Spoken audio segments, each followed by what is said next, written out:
They told them it was impossible, that no city could rise where the ground itself was water.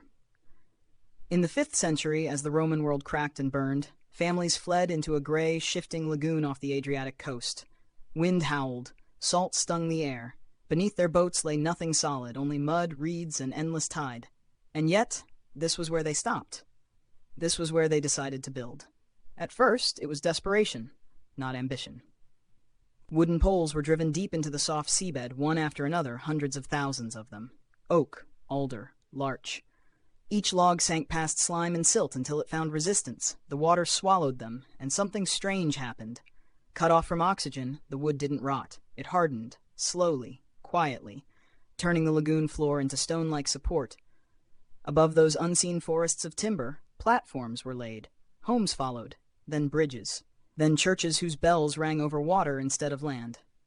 The city breathed with the tide, rising and falling twice a day, never still, never secure. Imagine living there. Children learning to walk as boats slipped past their doors. Merchants shouting over canals instead of streets. Stonecutters shaping marble atop foundations made of trees buried centuries before they were born. Every life balanced on a secret beneath the waves. Here's the question no one asked out loud. How long can something so fragile endure? Venice didn't just survive, it grew powerful. Gold flowed in from the east, spices perfumed the air. Palaces rose, heavy with frescoes and pride, all resting on mud and faith. The city became a paradox, breathtaking beauty supported by invisible vulnerability. Then came the water's revenge. Floods crept higher, the lagoon shifted, storms pressed harder. Each century brought whispers that this would be the end. And yet, Venice adapted again and again, lifting walkways, reinforcing foundations, building barriers against the sea.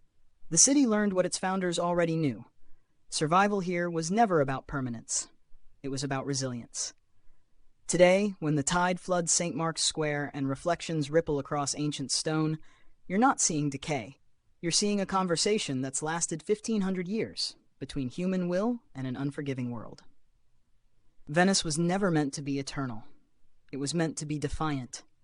And maybe that's why it still stands, floating, fragile, and magnificent, on a forest of forgotten trees beneath the water. If stories like this move you, help keep them alive. Like the video, share it with someone who loves history, subscribe for more journeys through the past, and tell me in the comments, what place do you think should never have existed, but did anyway?